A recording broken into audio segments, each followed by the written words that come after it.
And welcome everybody. Don Giannetti here. My new intro has been going on for a couple weeks. Working on a second one, maybe a little bit more mellow, but hey, I got the feeling going. Listen, I run two websites, project52prosystem.com for photographers who want to be commercial photographers. I'm calling it, it's kind of an experiential based MBA. Our job is to make sure you have a job as a photographer when you're done with it. It's a full year program. We combine business, bidding, finding clients with shooting assignments, building up a portfolio. It's pretty cool, and there's a link down below. The other website is, of course, my own name, dongiannetti.com, and of course, lighting-essentials.com. I got too many websites. I got to do something about that. Maybe I feel a little bit like this photograph here of today's photographer. This is a series of photographers that I'm doing that influenced me. I don't really care if they influenced anyone else. These are the people that influenced me, my personal favorites, and for different reasons. Today we're looking at Chris Buck, really fun portrait photographer, been around a while, and shoots a lot of celebrities. Does very quirky and interesting portraiture. He's a very quirky and interesting guy. And let's get into some of his work, shall we? Well, first up, we have Steve Martin. And notice the carefully placed, one of those croissants or whatever they have. Chris's work sometimes looks a little haphazard. It's not at all. It's very controlled. He knows there's blue out here. He knows the railings out there. He knows the curtains. The curtains are open for a reason. So we have foreground, middle ground, background. We have very interesting light. And of course there's a visual, playing with the fingers on the table kind of thing of bagels with Steve Martin, who's kind of an off-the-wall kind of guy. I think what I learned from Chris, what I really learned about photography is that in order to have a good portrait, you have to have buy-in from the person you're photographing. There has to be an interest from them in making that shot that you want to make. When you get somebody like a Steve Martin in front of you, in front of your lens, you're probably going to get a chance to make a little bit wackier and funnier photograph. But it's the buy-in of the talent that had me really scrambling at first when I first saw his work, really scrambling because I'd been one of those photographers who, started in a small town, Phoenix, Arizona. It's a small town. It's a podunk town. And models here, talent here, had to be directed. So you had to learn how to direct. You had to tell them how to stand. Don't point your elbow at the camera. Bring your chin down. Move it to the left. Don't freeze. Keep moving. Keep moving. Keep moving. Don't stop. On and on. When you get up with the pros, someone like a Steve Martin or the people that Chris shoots, that's what they do. I mean, they're pros at it and they move. And Chris's job is to find that moment, to do it. So he comes up with an idea, shares it with the person he's photographing, and then they collaborate to make the photograph. It's really a different method. I had to struggle to pull off the Chris Buck look in my work here in Phoenix, Arizona. Not so much in New York or Chicago, the other two places I had studios in my career, but in Phoenix, it's pretty tough. They'd have some wonderful models here in Phoenix, don't get me wrong, really awesome models who really knew what they were doing, but they were few and far between, and they were usually pretty busy. Look at the beautiful black and white shot. Look how he's framed it. Look at the depth of field. The gold chain with the gun in his mouth. I imagine this is and forgive me, I don't know celebrities. I really don't know. I don't really care about celebrities. I wish Chris all the luck in the world. I wouldn't cross the street to meet a celebrity, let alone pull a camera out to photograph a celebrity. I don't care. But all of these people are celebrities. If you recognize this person, you'll probably get the joke here. But this is not your typical portrait. It's pretty interesting. I thought, boy, Chris he just jumps off the edge, and has his subjects doing wild things. I do a lot of research before a portrait shoot because I don't want to go into a shoot scratching my head thinking, what am I going to do here? And I don't really have time during the shoot to come up with ideas. Oh yes, if you're a photographer, man, oh man, you can really identify with this. I research and research and research. I will drive to the location 2 times, 3 times if I have to. I want to see morning light. I want to see evening light. I want to get into the facilities. I want to know what I have to work with. Sometimes when you find out what you have to work with, it scares the ever-loving crap out of you. But that just makes you work harder. I've always heard that there's 3 motivating factors in life: money, sex, and fame. I would like to add a 4th motivating factor, and that is sheer terror. Sheer terror will definitely get you motivated to pull it off. So I love the fact that Chris plans and scouts and plans his shots so well. Look at this photograph.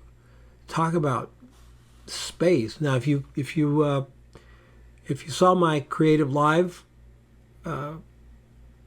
presentation that I did, I don't know, it's about 70 years ago, it feels like.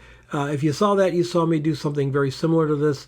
Notice how the rule of thirds is pretty much tossed out the window here. Notice how the entire point of the photograph is the bizarre framing, and what it does to the gentleman down here is wearing a king's helmet and a wife beater. Chris is funny. He's really, really funny, and he brings a lot of that humor into the photographs. But beyond that, look at the shot. Look at the light. Look at the composition. Really masterful stuff. This is another actor. I do know who this is. This is a guy that was in the sitcom called Office Space or Offices or something, and he's laying across the bench here, kind of in a very strange and wacky portrait, but that's the kind of actor he is, and it's the kind of actor Chris Buck likes to work with. And then you take the little single potted plant, put it on the plank coffee table there, and you end up with a very bizarre and strange portrait, and for no other reason than to be bizarre and strange. And it's like, okay, let's do something real different here. And they did. Again, notice the lighting. Everywhere, notice the beautiful window light coming in. Notice the soft fill. Chris is an excellent technician with his lighting. Absolutely excellent. And it's not like he asked Steve Carell to carry a pig around, right? He asked this guy to carry a pig around. So here we have, this is not photoshopped either, folks. It's a straight out shot. Somebody in the refrigerator. I imagine there's a strobe in there. I don't think that's the refrigerator light giving him that much light there to work with. So we've got a strobe inside there. We've got a fill strobe out here somewhere to throw some fill on this pig inside of his head, etc. But what's more important is what a very strange and bizarre shot. This is the kind of work that Chris is known for. This is the kind of work that he loves to do. And it's the kind of work that people want to hire him to do. Pictures that grab the attention of the viewer and make the viewer question what they're seeing. Because if you're questioning what you're seeing, you're going to look at it longer. Plus, you can tell a story. Chris is a photographer who has enough guts to actually ask this celebrity person to hold a pig. Cool. Here we go. Cutting holes in the carpet. Notice how the holes in the carpet are right in this area where this light is coming in. It really, sweeps down. Notice how we come down, the young lady, the golfer's leg, we come right down to the green, and then we see this hole up here. So it's sort of funny and fun, beautiful lit up apartment, very bright.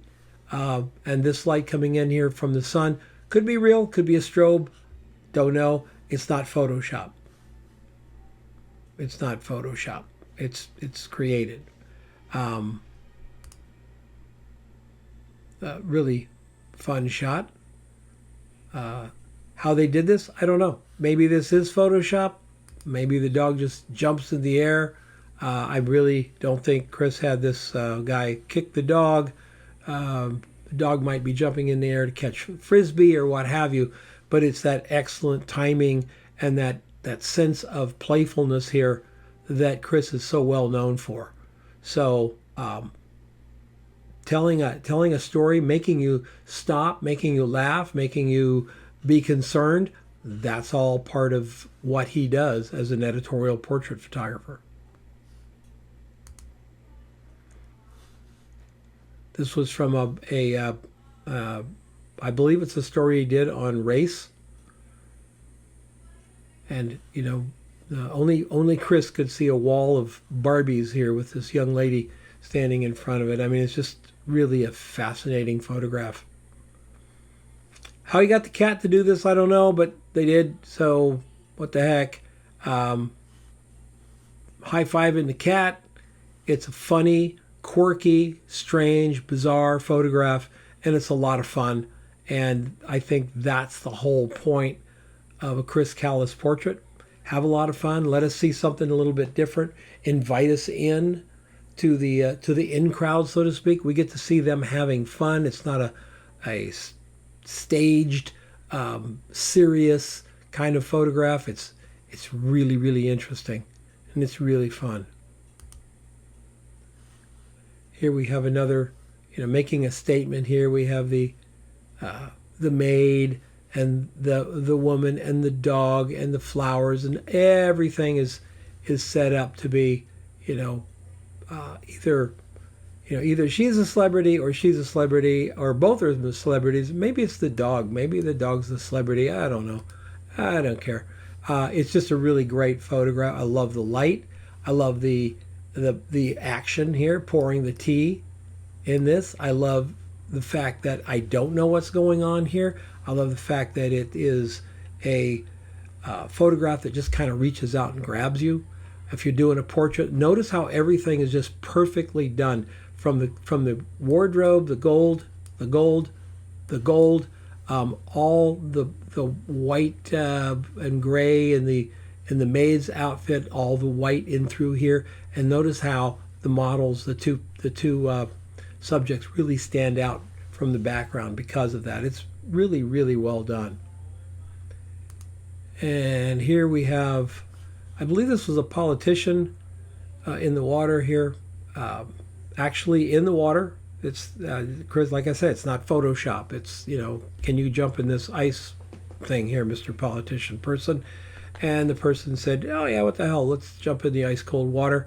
And Chris gets a couple of snaps and they're out. So again, asking your talent to do something off the wall, being ready to get something totally different is a I don't know, it's kind of a cool idea to me, and it's a really, really great way to build a very incredible book. And you can do this with just about anybody, but it seems to be more interesting, of course, when they're celebrities.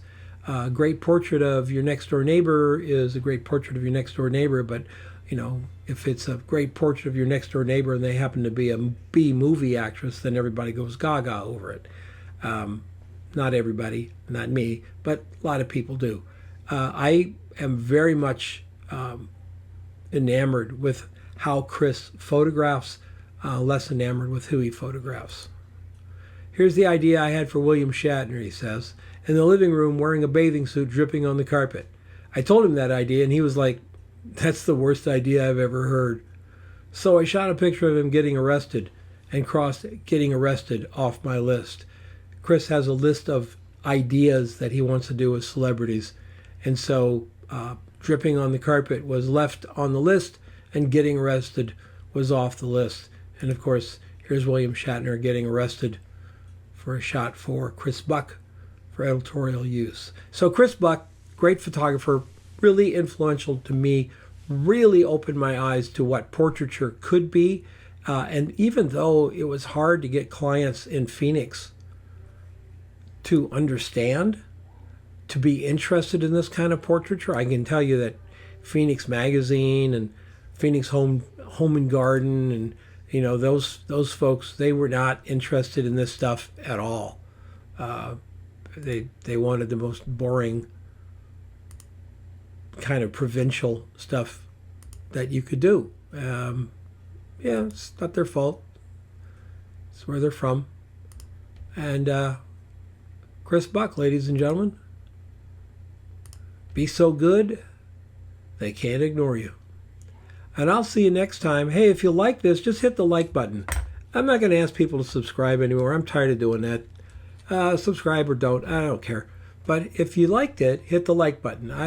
That just sort of tells me that I'm doing something good here and that some of you guys like it.